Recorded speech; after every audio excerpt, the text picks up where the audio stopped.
Première nuit, le marchand et le génie. Il y avait autrefois un marchand qui possédait de grands biens, tant en fonds de terre qu'en marchandises et en argent comptant. Il avait beaucoup de commis, de facteurs et d'esclaves. Comme il était obligé de temps en temps de faire des voyages pour s'aboucher avec ses correspondants, un jour qu'une affaire d'importance l'appelait assez loin du lieu qu'il habitait, il monta à cheval et partit avec une valise derrière lui, dans laquelle il avait mis une petite provision de biscuits et de dattes, parce qu'il avait un pays désert à passer où il n'aurait pas trouvé de quoi vivre. Il arriva sans accident à l'endroit où il avait affaire, et quand il eut terminé la chose qu'il y avait appelée, il remonta à cheval pour s'en retourner chez lui. Le 4e jour de sa marche, il se sentit tellement incommodé de l'ardeur du soleil et de la terre échauffée par ses rayons, qu'il se détourna de son chemin pour aller se rafraîchir sous des arbres qu'il aperçut dans la campagne. Il y trouva, au pied d'un grand noyer, une fontaine d'une eau très claire et coulante. Il mit pied à terre, attacha son cheval à une branche d'arbre et s'assit près de la fontaine, après avoir tiré de sa valise quelques dattes et du biscuit. En mangeant les dattes, il en jetait les noyaux à droite et à gauche. Lorsqu'il eut achevé ce repas frugal, comme il était bon musulman, il se lava les mains, le visage et les pieds et fit sa prière. Il ne l'avait pas fini et il était encore à genoux quand il vit apparaître un génie tout blanc de vieillesse et d'une grandeur énorme, qui, s'avançant jusqu'à lui, le sabre à la main, lui dit d'un ton de voix terrible : « Lève-toi, que je te tue avec ce sabre comme tu as tué mon fils. » Il accompagna ces mots d'un cri effroyable. Le marchand, autant effrayé de la hideuse figure du monstre que des paroles qu'il lui avait adressées, lui répondit en tremblant : « Hélas, mon bon seigneur, de quel crime puis-je être coupable envers vous pour mériter que vous m'ôtiez la vie ? » « Je veux, reprit le génie, te tuer de même que tu as tué mon fils. »« Bon Dieu, repartit le marchand, comment pourrais-je avoir tué votre fils ? Je ne le connais point et je ne l'ai jamais vu. »« Ne t'es-tu pas assis en arrivant ici ? Répliqua le génie. N'as-tu pas tiré des dattes de ta valise et en les mangeant, n'en as-tu pas jeté les noyaux à droite et à gauche ? » J'ai fait ce que vous dites, répondit le marchand. Je ne puis le nier. Cela étant, reprit le génie, je te dis que tu as tué mon fils, et voici comment. Dans le temps que tu jetais tes noyaux, mon fils passait. Il en a reçu un dans l'œil, et il en est mort. C'est pourquoi il faut que je te tue. Ah, mon seigneur, pardon, s'écria le marchand. Point de pardon, répondit le génie. Point de miséricorde. N'est-il pas juste de tuer celui qui a tué ? J'en demeure d'accord, dit le marchand. Mais je n'ai assurément pas tué votre fils, et quand cela serait, je ne l'aurais fait que fort innocemment. Par conséquent, je vous supplie de me pardonner et de me laisser la vie. Non, non, dit le génie, en persistant dans sa résolution. Il faut que je te tue, de même que tu as tué mon fils. À ces mots, il prit le marchand par le bras, le jeta la face contre terre et leva le sabre pour lui couper la tête. Cependant, le marchand, tout en pleurs et protestant de son innocence, regrettait sa femme et ses enfants et disait les choses du monde les plus touchantes. Le génie, toujours le sabre haut, eut la patience d'attendre que le malheureux eût achevé ses lamentations, mais il n'en fut nullement attendri. « Tous ces regrets sont superflus, s'écria-t-il. Quand tes larmes seraient de sang, cela ne m'empêcherait pas de te tuer, comme tu as tué mon fils. »« Quoi ? Répliqua le marchand. Rien au monde ne peut vous toucher ? Vous voulez absolument ôter la vie à un pauvre innocent ? Oui, repartit le génie, j'y suis résolu. En achevant ces paroles, Scheherazade, en cet endroit, s'apercevant qu'il était jour et sachant que le sultan se levait de grand matin pour faire sa prière et tenir son conseil, cessa de parler. « Bon Dieu, ma sœur, dit alors Dinarzade, que votre conte est merveilleux. » La suite en est encore plus surprenante, répondit Scheherazade, et vous en tomberiez d'accord si le sultan voulait me laisser vivre encore aujourd'hui et me donner la permission de vous la raconter la nuit prochaine. Schahriar, qui avait écouté Scheherazade avec plaisir, dit en lui-même : « J'attendrai jusqu'à demain. Je la ferai toujours bien mourir. quand j'aurai entendu la fin de son conte. » Ayant donc pris la résolution de ne pas faire ôter la vie à Scheherazade ce jour-là, il se leva pour faire sa prière et aller au conseil. Pendant ce temps-là, le grand vizir était dans une inquiétude cruelle. Au lieu de goûter la douceur du sommeil, il avait passé la nuit à soupirer et à plaindre le sort de sa fille, dont il devait être le bourreau. Mais si dans cette triste attente il craignait la vue du sultan, il fut agréablement surpris lorsqu'il vit que ce prince entrait au conseil, sans lui donner l'ordre funeste qu'il en attendait. Le sultan, selon sa coutume, passa la journée à régler les affaires de son empire, et quand la nuit fut venue, il coucha encore avec Scheherazade. Le lendemain, avant que le jour parût, Dinarzade ne manqua pas de s'adresser à sa sœur et de lui dire « Ma sœur, si vous ne dormez pas, je vous en supplie, en attendant le jour qui paraîtra bientôt, de continuer le conte d'hier. » Le sultan n'attendit pas que Scheherazade lui en demandât la permission. « Achevez, lui dit-il, le conte du génie et du marchand. Je suis curieux d'en entendre la fin. » Scheherazade prit alors la parole et continua son conte dans ces termes. Deuxième nuit.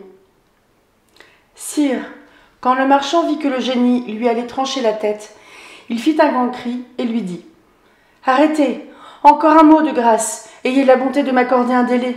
Donnez-moi le temps d'aller dire adieu à ma femme et à mes enfants, et de leur partager mes biens par un testament que je n'ai pas encore fait, afin qu'il n'ait point de procès après ma mort. Cela étant fini, je reviendrai aussitôt dans ce même lieu, me soumettre à tout ce qu'il vous plaira d'ordonner de moi. » « Mais, dit le génie, si je t'accorde le délai que tu demandes, j'ai peur que tu ne reviennes pas. Si vous voulez croire à mon serment, répondit le marchand, je jure par le Dieu du ciel et de la terre que je viendrai vous retrouver ici sans y manquer. De combien de temps souhaites-tu que soit ce délai? Répliqua le génie. Je vous demande 1 année, reprit le marchand. Il ne me faut pas moins de temps pour donner ordre à mes affaires et pour me disposer à renoncer sans regret au plaisir qu'il y a de vivre. Ainsi, je vous promets que de demain en 1 an, sans faute, je me rendrai sous ces arbres pour me remettre entre vos mains. Prends-tu Dieu à témoin de la promesse que tu me fais? Reprit le génie. Oui, répondit le marchand, je le prends encore une fois à témoin, et vous pouvez vous reposer sur mon serment. À ces paroles, le génie le laissa près de la fontaine et disparut. Le marchand, s'étant remis de sa frayeur, remonta à cheval et reprit son chemin. Mais si d'un côté il avait de la joie de s'être tiré d'un si grand péril, de l'autre il était dans une tristesse mortelle lorsqu'il songeait au serment fatal qu'il avait fait. Quand il arriva chez lui, sa femme et ses enfants le reçurent avec toutes les démonstrations d'une joie parfaite. Mais au lieu de les embrasser de la même manière, il se mit à pleurer si amèrement qu'ils jugèrent bien qu'il lui était arrivé quelque chose d'extraordinaire. Sa femme lui demanda la cause de ses larmes et de la vive douleur qu'il faisait éclater. « Nous nous réjouissons, disait-elle, de votre retour, et cependant vous nous alarmez tous par l'état où nous vous voyons. Expliquez-nous, je vous prie, le sujet de votre tristesse. » « Hélas, répondit le mari, le moyen que je sois dans une autre situation, je n'ai plus qu'1 an à vivre. Alors, il leur raconta ce qui s'était passé entre lui et le génie, et leur apprit qu'il lui avait donné parole de retourner au bout de l'année, recevoir la mort de sa main. Lorsqu'ils entendirent cette triste nouvelle, ils commencèrent tous à se désoler. La femme poussait des cris pitoyables en se frappant le visage et en s'arrachant les cheveux. Les enfants fondant en pleurs faisaient retentir la maison de leurs gémissements, et le père, cédant à la force du sang, mêlait ses larmes à leurs plaintes.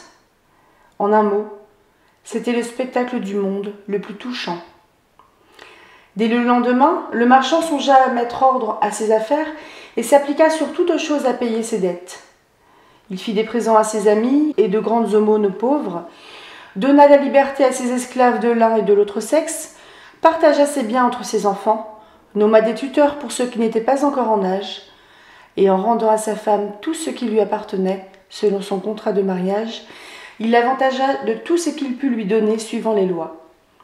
Enfin, l'année s'écoula et il fallut partir. Il fit sa valise, où il mit le drap dans lequel il devait être enseveli. Mais lorsqu'il voulut dire adieu à sa femme et à ses enfants, on n'a jamais vu une douleur plus vive. Il ne pouvait se résoudre à le perdre. Ils voulaient tous l'accompagner et aller mourir avec lui. Néanmoins, comme il fallait se faire violence et quitter des objets si chers, « Mes enfants, leur dit-il, j'obéis à l'ordre de Dieu en me séparant de vous. Imitez-moi, soumettez-vous courageusement à cette nécessité, et songez que la destinée de l'homme est de mourir. » Après avoir dit ces paroles, il s'arracha aux cris et aux regrets de sa famille. Il partit et arriva au même endroit où il avait vu le génie, le propre jour qu'il avait promis de s'y rendre. Il mit aussitôt pied à terre et s'assit au bord de la fontaine, où il attendit le génie avec toute la tristesse qu'on peut imaginer. Pendant qu'il languissait d'une si cruelle attente, un bon vieillard qui menait une biche à la tâche parut et s'approcha de lui. Ils se saluèrent l'un l'autre, après quoi le vieillard lui dit « Mon frère, peut-on savoir de vous pourquoi vous êtes venu dans ce lieu désert, où il n'y a que des esprits malins et où l'on n'est pas en sûreté ? À voir ces beaux arbres, on le croirait habité, mais c'est une véritable solitude, où il est dangereux de s'arrêter trop longtemps. » Le marchand satisfit la curiosité du vieillard et lui conta l'aventure qui l'obligeait à se trouver là. Le vieillard l'écouta avec étonnement, et prenant la parole, « Voilà, s'écria-t-il, la chose du monde la plus surprenante. Et vous êtes lié par le serment le plus inviolable. Je veux, ajouta-t-il, être témoin de votre entrevue avec le génie. » En disant cela, il s'assit près du marchand, et tandis qu'ils s'entretenaient tous les deux, « Mais voici le jour, dit Scheherazade en se reprenant. Ce qui reste est le plus beau du conte. » Le sultan, résolu d'en entendre la fin, laissa vivre encore ce jour-là Scheherazade. Troisième nuit. La nuit suivante, Dinarzade fit à sa sœur la même prière que les deux précédentes. « Ma chère sœur, lui dit-elle, si vous ne dormez pas, je vous supplie de me raconter un de ces contes agréables que vous savez. » Mais le sultan dit qu'il voulait entendre la suite de celui du marchand et du génie. C'est pourquoi Scheherazade le reprit ainsi. « Sire, dans le temps que le marchand et le vieillard qui conduisait la biche s'entretenaient, il arriva un autre vieillard, suivi de 2 chiens noirs. Il s'avança jusqu'à eux et les salua, en leur demandant ce qu'ils faisaient en cet endroit. Le vieillard qui conduisait la biche lui apprit l'aventure du marchand et du génie, ce qui s'était passé entre eux et le serment du marchand. Il ajouta que ce jour était celui de la parole donnée, et qu'il était résolu de demeurer là pour voir ce qui en arriverait. Le second vieillard, trouvant aussi la chose digne de sa curiosité, prit la même résolution. Il s'assit auprès des autres, et à peine se fut-il mêlé à leur conversation qu'il survint un 3e vieillard, qui, s'adressant aux 2 premiers, leur demanda pourquoi le marchand qui était avec eux paraissait si triste. On lui en dit le sujet, qui lui parut si extraordinaire, qu'il souhaita aussi d'être témoin de ce qui se passerait entre le génie et le marchand. Pour cet effet, il se plaça parmi les autres. Ils aperçurent bientôt dans la campagne une vapeur épaisse, comme un tourbillon de poussière élevé par le vent.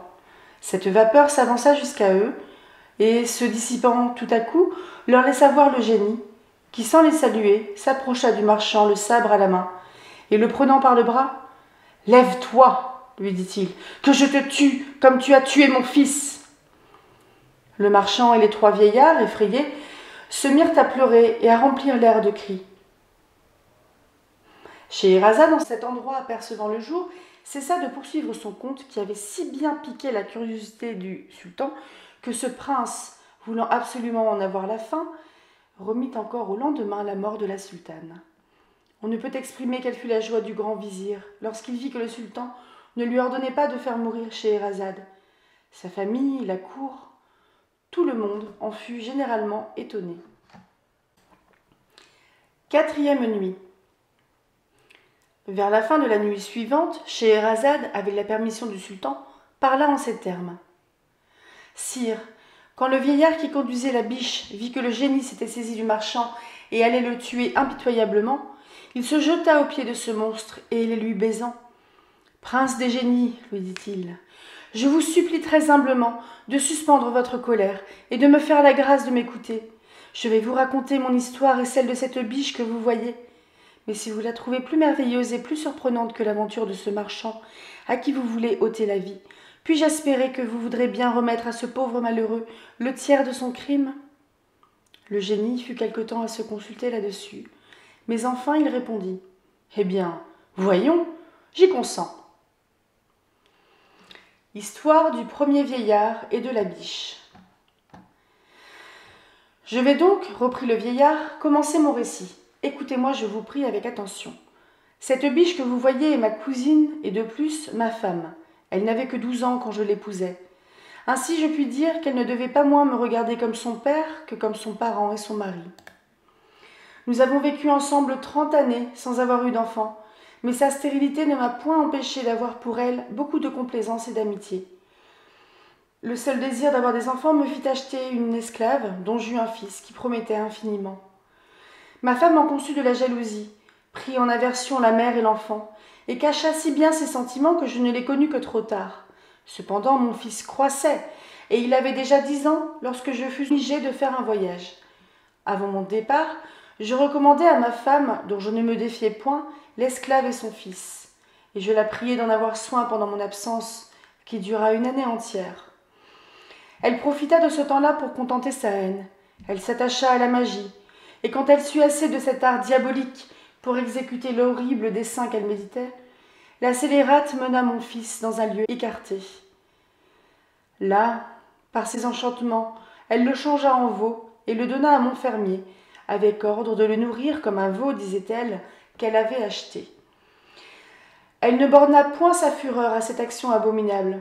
Elle changea l'esclave en vache et la donna aussi à mon fermier. À mon retour, je lui demandai des nouvelles de la mère et de l'enfant.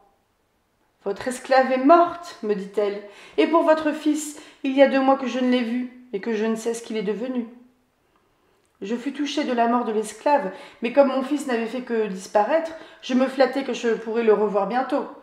Néanmoins, 8 mois se passèrent sans qu'il revînt, et je n'en avais aucune nouvelle lorsque la fête du grand Baïram arriva. Pour la célébrer, je demandai à mon fermier de m'amener une vache des plus grasses pour en faire un sacrifice. Il n'y manqua pas. La vache qu'il m'amena était l'esclave elle-même, la malheureuse mère de mon fils. Je la liai, mais dans le moment que je préparais à la sacrifier, elle se mit à faire des beuglements pitoyables, et je m'aperçus qu'il coulait de ses yeux des ruisseaux de larmes. Cela me parut assez extraordinaire, et en sentant malgré moi, saisie d'un mouvement de pitié, je ne pus me résoudre à la frapper. J'ordonnai à mon fermier de m'en aller prendre une autre. Ma femme, qui était présente, frémit de ma compassion, et s'opposant à un ordre qui rendait sa malice inutile. « Que faites-vous, mon ami » s'écria-t-elle. « Immolez cette vache. Votre fermier n'en a pas de plus belle, ni qui soit plus propre à l'usage que nous voulons en faire. » Par complaisance pour ma femme, je m'approchai de la vache, et combattant la pitié qui en suspendait le sacrifice, j'allais porter le coup mortel, quand la victime, redoublant ses pleurs et ses beuglements, me désarma une seconde fois. Alors je mis le maillet entre les mains du fermier en lui disant « Prenez et sacrifiez-la vous-même, ses beuglements et ses larmes me fendent le cœur. » Le fermier, moins pitoyable que moi, la sacrifia, mais en l'écorchant, il se trouva qu'elle n'avait que les os, quoiqu'elle nous eût paru très grasse. J'en eus un véritable chagrin. « Prenez-la pour vous, dis-je au fermier, je vous l'abandonne. Faites-en des régals et des aumônes à qui vous voudrez. Et si vous avez un veau bien gras, amenez-le-moi à sa place. » Je ne m'informai pas de ce qu'il fit de la vache, mais peu de temps après qu'il l'eut fait enlever de devant mes yeux, je le vis arriver avec un veau fort gras. Quoique j'ignorasse que ce veau fût mon fils, je ne laissai pas de sentir émouvoir mes entrailles à sa vue. De son côté, dès qu'il m'aperçut, il fit un si grand effort pour venir à moi qu'il en rompit sa corde. Il se jeta à mes pieds, la tête contre terre, comme s'il eût voulu exciter ma compassion et me conjurer de n'avoir pas la cruauté de lui ôter la vie, en m'avertissant autant qu'il lui était possible qu'il était mon fils. Je fus encore plus surpris et plus touché de cette action que je ne l'avais été les pleurs de la vache. Je sentis une tendre pitié qui m'intéressa pour lui, ou pour mieux dire, le sang fit en moi son devoir. « Allez, dis-je au fermier, ramenez ce veau chez vous, ayez-en un grand soin et à sa place, amenez-en un autre incessamment. » Dès que ma femme m'entendit parler ainsi, elle ne manqua pas de s'écrier encore. Que faites-vous, mon mari? Croyez-moi, ne sacrifiez pas un autre veau que celui-là. Ma femme, lui répondis-je, je n'immolerai pas celui-ci. Je veux lui faire grâce. Je vous prie de ne point vous y opposer. Elle n'eut garde, la méchante femme, de se rendre à ma prière. Elle haïssait trop mon fils pour consentir que je le sauvasse. Elle m'en demanda le sacrifice avec tant d'opiniâtreté que je fus obligée de le lui accorder. Je liai le veau et, prenant le couteau funeste... Scheherazade s'arrêta en cet endroit parce qu'elle aperçut le jour. « Ma sœur, dit alors Dinarzade, je suis enchantée de ce conte, qui soutient si agréablement mon attention. Si le sultan me laisse encore vivre aujourd'hui, repartit Scheherazade, vous verrez que ce que je vous raconterai demain vous divertira beaucoup davantage. Schahriar, curieux de savoir ce que deviendrait le fils du vieillard qui conduisait la biche, dit à la sultane qu'il serait bien aise d'entendre, la nuit prochaine, la fin de ce conte. 5e nuit. Sire, poursuivit Scheherazade, le premier vieillard qui conduisait la biche continuait de raconter son histoire au génie, aux 2 autres vieillards et aux marchands. Je pris donc, leur dit-il, le couteau, et j'allais l'enfoncer dans la gorge de mon fils, lorsque, tournant vers moi languissamment ses yeux baignés de pleurs, il m'attendrit à un point que je n'eus pas la force de l'immoler. Je laissai tomber le couteau et je dis à ma femme que je voulais absolument tuer un autre veau que celui-là.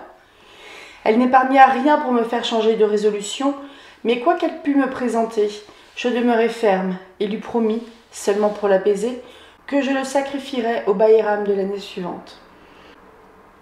Le lendemain matin, mon fermier demanda à me parler en particulier.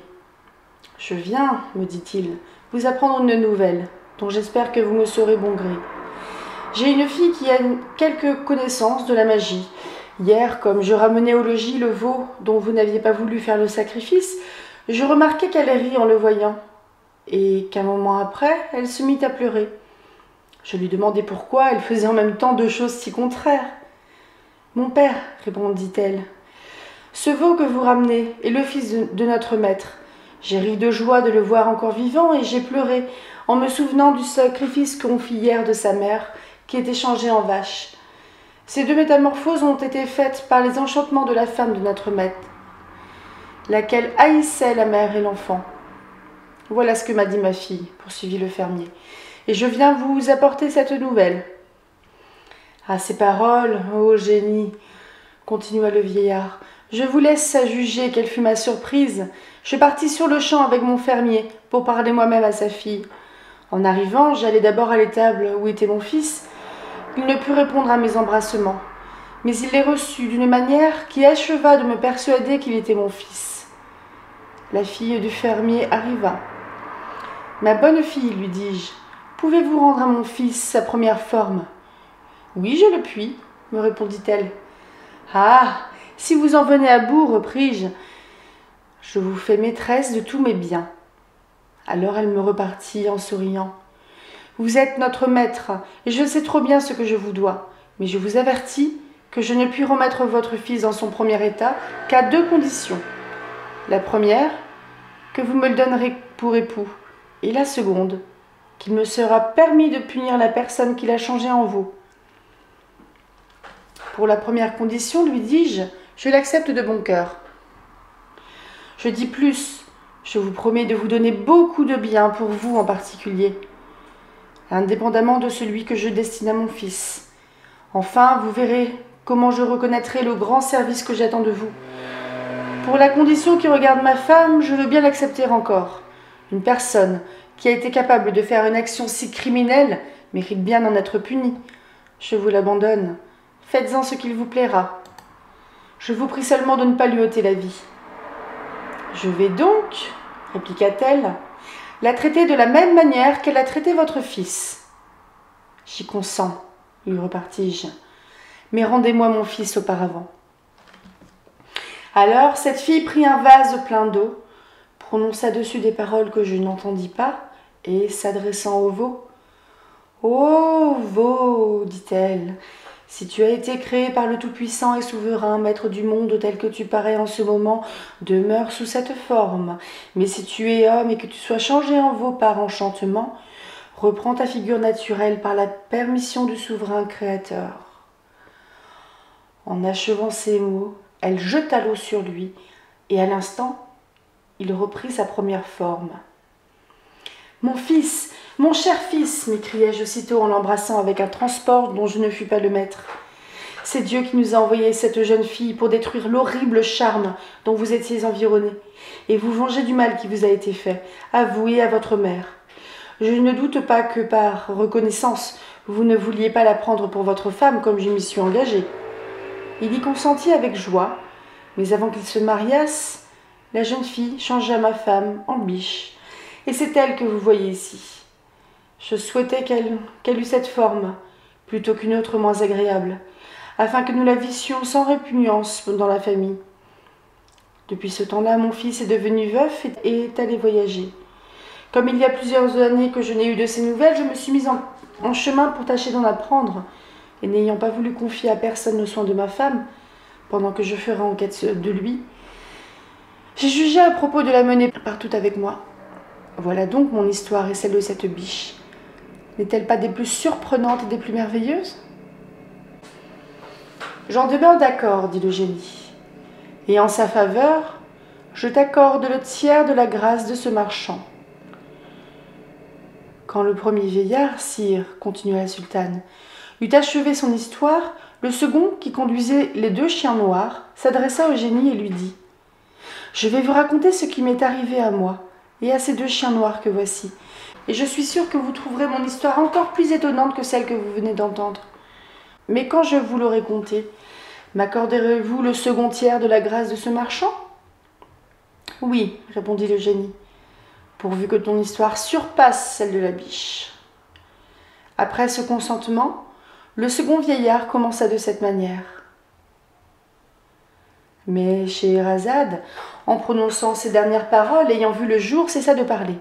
« Mon Dieu, ma sœur, dit Dinarzade, que ces aventures sont singulières. »« Ma sœur, répondit la sultane, elles ne sont pas comparables à celles que j'aurai à vous raconter la nuit prochaine, si le sultan, mon seigneur et mon maître avaient la bonté de me laisser vivre. » Schahriar ne répondit rien à cela, mais il se leva, fit sa prière, et alla au conseil sans donner aucun ordre contre la vie de la charmante Scheherazade. 6e nuit. La 6e nuit étant venue, le sultan et son épouse se couchèrent. Dinarzade se réveilla à l'heure ordinaire et appela la sultane. Schahriar prenant la parole, « Je souhaiterais, dit-il, d'entendre l'histoire du second vieillard et des 2 chiens noirs. »« Je vais contenter votre curiosité, sire, répondit Scheherazade. Le second vieillard, poursuivit-elle, s'adressant au génie, commença ainsi son histoire. Histoire du second vieillard et des 2 chiens noirs. Grand prince des génies, vous saurez que nous sommes 3 frères. Ces 2 chiens noirs que vous voyez et moi, qui suis le 3e. Notre père nous avait laissé en mourant chacun 1000 sequins. Avec cette somme, nous embrassâmes tous 3 la même profession. Nous nous fîmes marchands.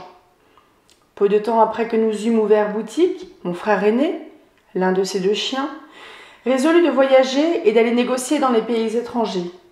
Dans ce dessein, il vendit tout son fonds et en acheta des marchandises propres au négoce qu'il voulait faire. Il partit et fut absent 1 année entière. Au bout de ce temps-là, un pauvre qui me parut demander l'aumône se présenta à ma boutique. Je lui dis « Dieu vous assiste. »« Dieu vous assiste aussi, me répondit-il. Est-il possible que vous ne me reconnaissiez pas ?» Alors, l'envisageant avec attention, je le reconnus. « Ah, mon frère !» m'écriai-je en l'embrassant. « Comment vous aurais-je pu reconnaître en cet état ?» Je le fis entrer dans ma maison. Je lui demandai des nouvelles de sa santé et du succès de son voyage. « Ne me faites pas cette question, me dit-il. En me voyant, vous voyez tout. Ce serait renouveler mon affliction que de vous faire le détail de tous les malheurs qui me sont arrivés depuis 1 an et qui m'ont réduit à l'état où je suis. » Je fis aussitôt fermer ma boutique, et abandonnant tout autre soin, je le menai au bain et lui donnai les plus beaux habits de ma garde-robe. J'examinai mes registres de vente et d'achat, et trouvant que j'avais doublé mes fonds, c'est-à-dire que j'étais riche de 2000 sequins, je lui en donnai la moitié.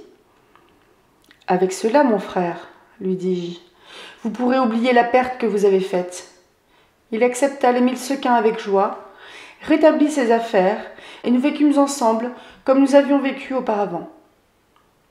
Quelque temps après, mon second frère, qui est l'autre de ces 2 chiens, voulut aussi vendre son fonds. Nous fîmes, son aîné et moi, tout ce que nous pûmes pour l'en détourner, mais il n'y eut pas moyen. Il le vendit, et de l'argent qu'il en fit, il acheta des marchandises propres aux négoces étrangers qu'il voulait entreprendre. Il se joignit à une caravane et partit. Il revint au bout de l'an dans le même état que son frère aîné. Je le fis habiller, et comme j'avais encore 1000 sequins par-dessus mon fonds, je les lui donnai. Il releva boutique et continua d'exercer sa profession.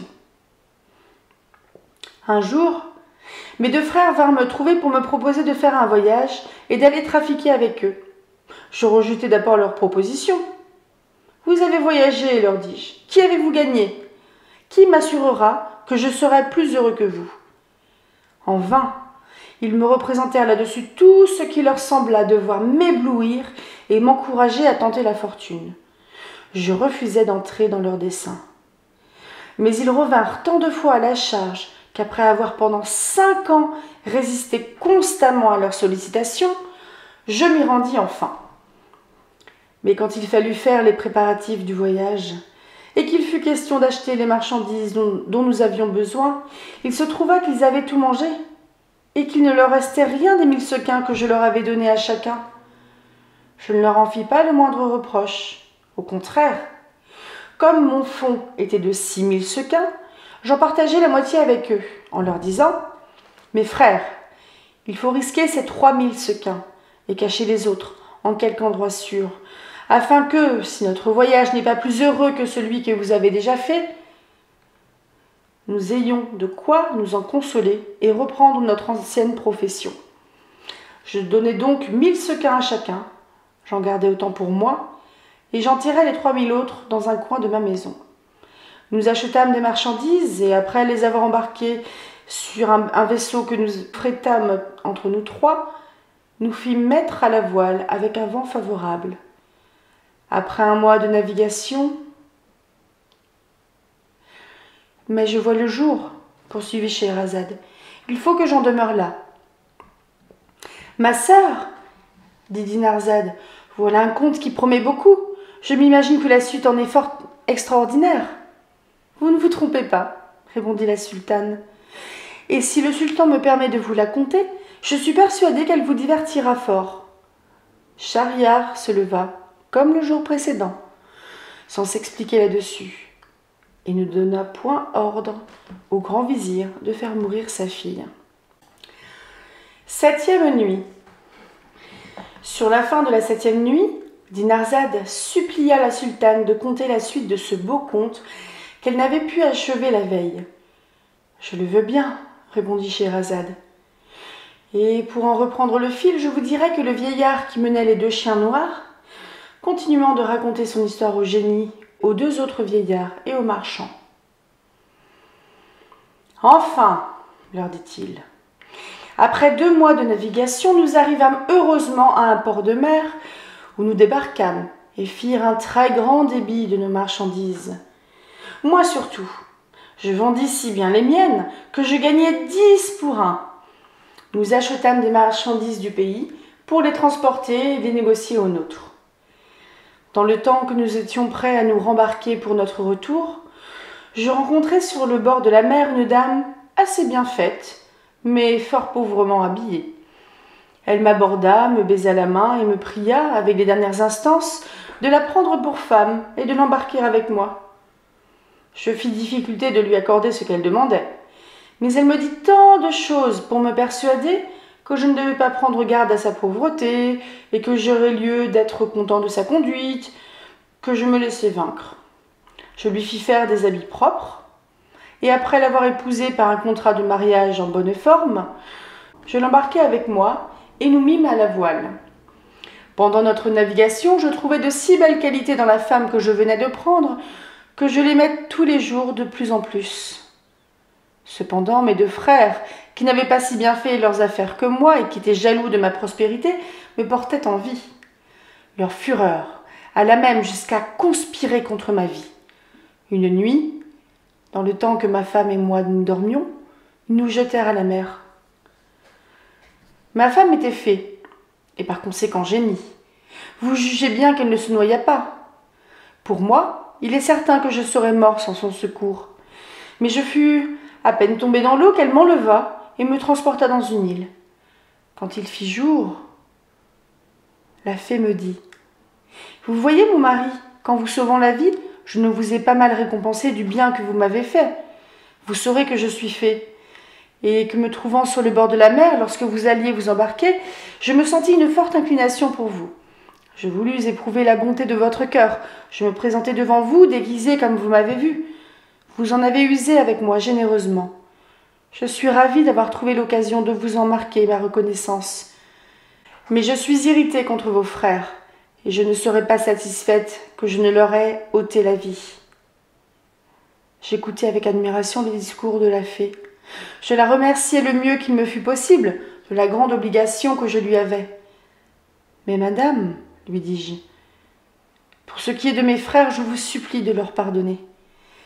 Quelque sujet que j'ai de me plaindre d'eux, je ne suis pas assez cruelle pour vouloir leur perte. » Je lui racontai ce que j'avais fait pour l'un et pour l'autre, et mon récit, augmentant son indignation contre eux, « Il faut, s'écria-t-elle, que je vole tout à l'heure après ces traîtres et ces ingrats, et que j'en tire une prompte vengeance. Je vais submerger leur vaisseau et les précipiter dans le fond de la mer. »« Non, ma belle dame, repris-je, au nom de Dieu, n'en faites rien. Modérez votre courroux. Songez que ce sont mes frères et qu'il faut faire le bien pour le mal. » J'apaisai la fée par ces paroles, et lorsque je les eus prononcées, elle me transporta en un instant de l'île où nous étions sur le toit de mon logis, qui était en terrasse, et elle disparut un moment après. Je descendis, j'ouvris les portes, et je déterrai les 3000 sequins que j'avais cachés. J'allai ensuite à la place où était ma boutique, je l'ouvris et je reçus des marchands mes voisins des compliments sur mon retour.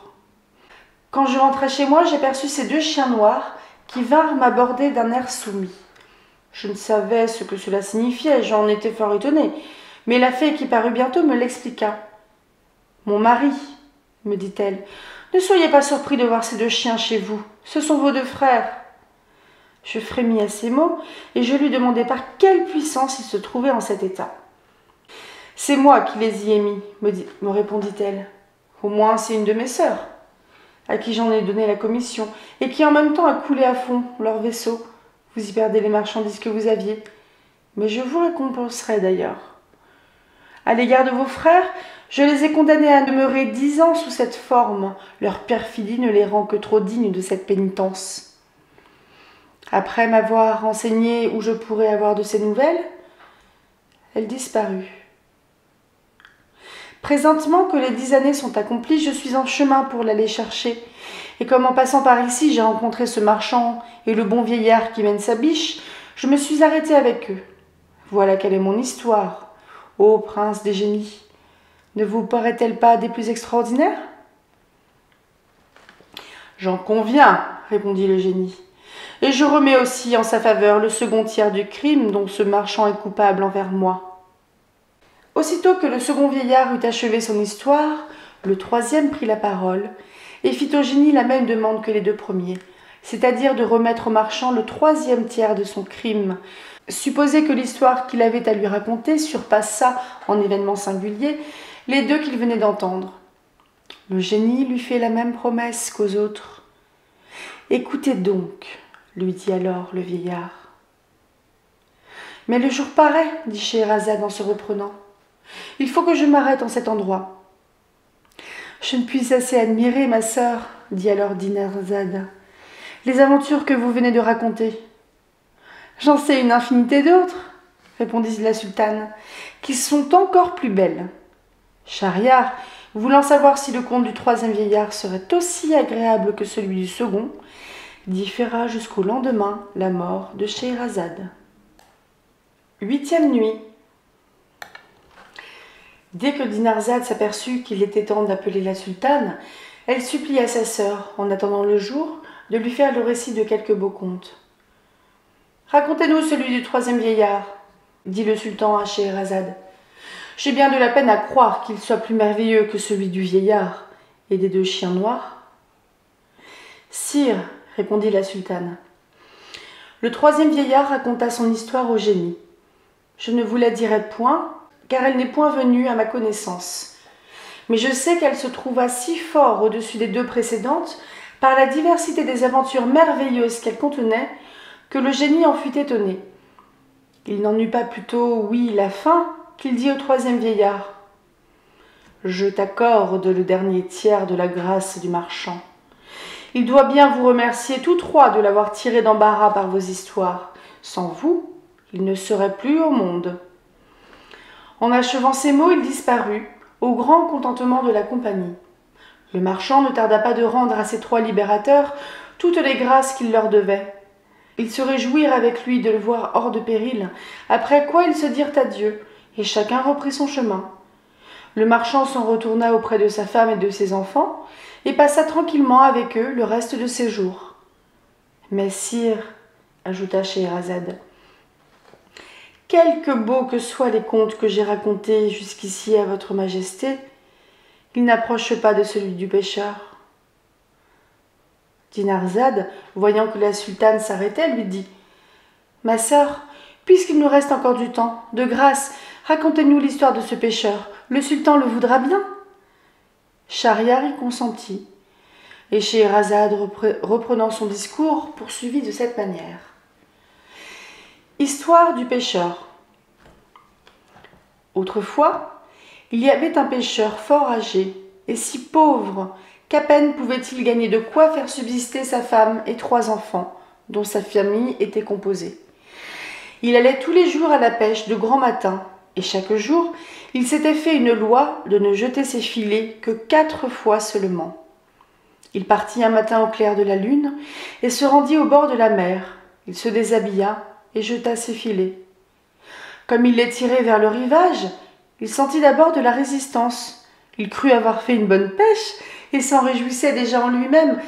Mais un moment après, s'apercevant qu'au lieu de poisson, il n'y avait dans ses filets que la carcasse d'un âne, il en eut beaucoup de chagrin. Scheherazade, en cet endroit, cessa de parler, parce qu'elle vit paraître le jour. « Ma sœur, lui dit Dinarzade, je vous avoue que ce commencement me charme, et je prévois que la suite sera fort agréable. » « Rien n'est plus surprenant que l'histoire du pêcheur, » répondit la sultane. « Et vous en conviendrez la nuit prochaine, si le sultan me fait la grâce de me laisser vivre. » Schahriar, curieux d'apprendre le succès de la pêche du pêcheur, ne voulut pas faire mourir ce jour-là Scheherazade. C'est pourquoi il se leva et ne donna point encore ce cruel ordre.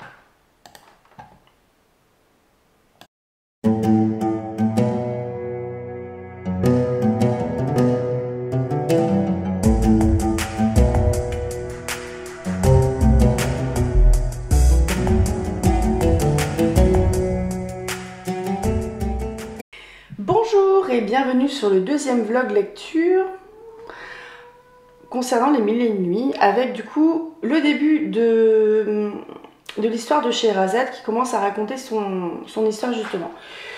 Je vous avais dit dans le précédent vlog lecture où j'avais juste lu l'introduction des 1000 et une nuits, à savoir les chroniques des Sassanides, donc qui posait le cadre en fait de ce sultan, du frère de ce sultan, qui découvrent tous 2 l'infidélité de leurs femmes respectives et qui du coup les tuent et qui se disent que, enfin le sultan surtout se dit que c'est plus possible de faire confiance aux femmes en gros, et que le sultan prend la décision de désormais épouser une fille le jour, passer la nuit avec elle et la faire étrangler le lendemain matin par le vizir.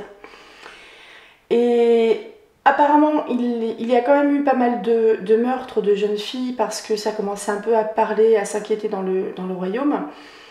Et Scheherazade se dit que elle qu'elle connaît plein de contes, qu'elle a un talent de conteuse, et que du coup, par ces contes qu'elle raconte, sauf qu'elle est maligne, donc elle raconte ça le matin, 1 heure avant que le jour ne se lève. Quand le jour se lève, le conte n'est pas fini. Ce qui fait qu'elle entretient le suspense comme ça, et du coup entretient l'intérêt du sultan pour la suite et la fin du conte, donc elle survit comme ça. Pour le moment, j'ai lu les 8 premières nuits, parce que je ne m'étais pas rendu compte de comment c'était construit. Je pensais que c'était une nuit, un conte. Mais en fait, non. Il va y avoir des contes qui vont être longs. Par exemple, le premier conte là, de l'homme qui doit être tué parce qu'il a tué le fils du génie en jetant un noyau de dattes qui lui a percé l'œil. Le génie lui dit que comme il a tué son fils, le génie doit le tuer. Le marchand réussit à négocier de revenir dans 1 an, donc il revient, il règle ses affaires. Il revient 1 an plus tard, en promettant, enfin il respecte sa promesse, et il rencontre un premier vieillard qui est là avec une biche, un second vieillard qui est là avec 2 chiens noirs, et un troisième vieillard, on ne sait pas trop. On ne sait pas trop. Et je trouve assez... le truc que je trouve vraiment intéressant dans la construction des Mille et une Nuits, c'est que c'est des récits enchâssés. Ces histoires-là, ces contes, c'est des poupées russes. Il y a la grande poupée russe de Scheherazade qui risque sa vie et qui, par son astuce et son talent de conteuse et le fait qu'elle connaisse énormément de contes, maintient l'intérêt du sultan pour ces histoires-là, ce qui fait qu'elle survit. Mais elle achète du temps en fait, pour le moment. Parce que j'ai vraiment l'impression que chaque matin, elle risque de se faire tuer, mais comme elle a suscité l'intérêt du sultan pour la suite de l'histoire, elle gagne une nuit. Et j'ai décidé du coup, j'ai lu là les 8 premières nuits, parce que c'est l'histoire du marchand qui doit se faire tuer par le génie. Après, donc ça c'est la deuxième poupée russe. Dans cette poupée russe-là, il y a 3 histoires. Donc il y en a 2 qui vont nous être contées. C'est l'histoire du vieillard et de la biche, l'histoire du vieillard et des 2 chiens noirs. Et il y a une 3e histoire, donc du 3e vieillard, que Scheherazade ne raconte pas, parce qu'elle ne la connaît pas. Et du coup, elle commence l'histoire du pêcheur. Donc pour le moment, moi, j'ai pas été au-delà de l'histoire de ce pêcheur. Là aussi, mon intérêt est relancé, parce qu'au final, la nuit 8, qui est très très courte, elle vient clore l'histoire elle vient juste balayer l'histoire du 3e vieillard dont on ne connaît pas le conte, et clore l'histoire du génie qui est satisfait par les 3 histoires qu'il a entendues, et qui au final refuse, enfin qui accepte plutôt de ne pas tuer le marchand qui a tué son fils sans faire exprès. Et du coup, elle commence juste, il y a un petit incipit au final sur l'histoire du pêcheur. Donc je sais pas si ça va être tout le temps comme ça, avec des récits enchâssés, parce qu'il y a toujours la grosse poupée russe qui est l'histoire de Scheherazade et du sultan. Et c'est une histoire qui est forcément encore ouverte, entre guillemets, parce qu'elle n'est pas résolue. Parce que le sultan, pour le moment, il a toujours dans la tête de la tuer. Et donc, moi, ce que j'attends de la suite, c'est que j'imagine, j'avais regardé, je crois qu'il y a 552 nuits, quelque chose comme ça. J'avais regardé vite fait. Donc là, on n'en est qu'à 8. Donc il y en a encore un sacré paquet derrière. Donc, ça me fait dire que le sultan, il doit être quand même sacrément têtu pour... il doit être sacrément têtu pour quand même continuer à faire peser la menace de la mort sur Scheherazade. Et Scheherazade et sa sœur, elles sont comme ça. Scheherazade, elle est quand même vachement astucieuse et sûre d'elle et de son talent de conteuse et de ses connaissances en conte. Parce moi ce que je suppose, c'est qu'elle va survivre encore plus de 500 nuits. C'est énorme. C'est énorme. Donc moi ce que j'espère en fait, vu que là, elle a passé 8 nuits avec le sultan, donc ça veut dire que ça fait déjà 8 nuits que Scheherazade couche avec le sultan. Donc ce que j'espère, c'est que le sultan va un petit peu s'adoucir, tomber amoureux de Scheherazade, et réciproquement je l'espère pour elle, parce que c'est quand même une femme qui est sacrément courageuse, je pense qu'elle est très sûre d'elle et qu'elle sait qu'elle ne va pas mourir. Je ne sais pas comment. Donc peut-être qu'il y a une explication. Il y a des génies, il y a des fées. Je ne sais pas si on va avoir d'autres créatures fantastiques ou merveilleuses. Je ne connais pas trop le folklore de par là-bas. Donc je ne sais pas ce qu'on va voir comme créature. Je crois que je vous l'avais dit dans le précédent vlog lecture sur juste les chroniques des Sassanides, donc l'introduction sur l'histoire du sultan et de son frère, donc de Shahryar et Shahzenan, je crois. J'avais fait une recherche rapidement sur les djinns. Sur les djinns, il y en a plusieurs catégories. C'est un peu l'équivalent de nos fées. Nos fées, un petit peu les élémentaux. À savoir qu'il y a des djinns de feu, les Éphrites, les djinns d'eau, les Marides, et il y a des djinns d'air, et je ne sais plus leur nom. Enfin, je crois que c'était pas traduit sur la page Wikipédia, il faudrait que je regarde dans une autre langue. Mais les djinns de l'air, c'est comme nos sylphes. Donc nos sylphes, je crois que c'était bien grec les sylphes. Mais bref, on va dire les créatures féeriques qui sont liées aux éléments, donc terre, air, feu, eau, je pense qu'on retrouve ça un petit peu partout, partout dans le monde. Et bref, moi je trouve vraiment intéressante cette lecture parce que c'est quelque chose d'intemporel. On sait qu'il y a un sultan, donc c'est un royaume, il y a un vizir, ça doit être l'équivalent du premier ministre. J'ai pas regardé, j'ai pas fait de recherche, mais je sais pas exactement de quand ça date. Est-ce qu'on est au Moyen-Âge, est-ce qu'on est avant, est-ce qu'on est un peu après, est-ce que c'est quelque chose de récent? Ça a été publié en tout cas en France, publié et traduit par Antoine Galland dans les années 1600 et quelques. Moi les questions que j'ai, c'est est-ce qu'on va continuer comme ça à avoir des récits qui sont enchâssés?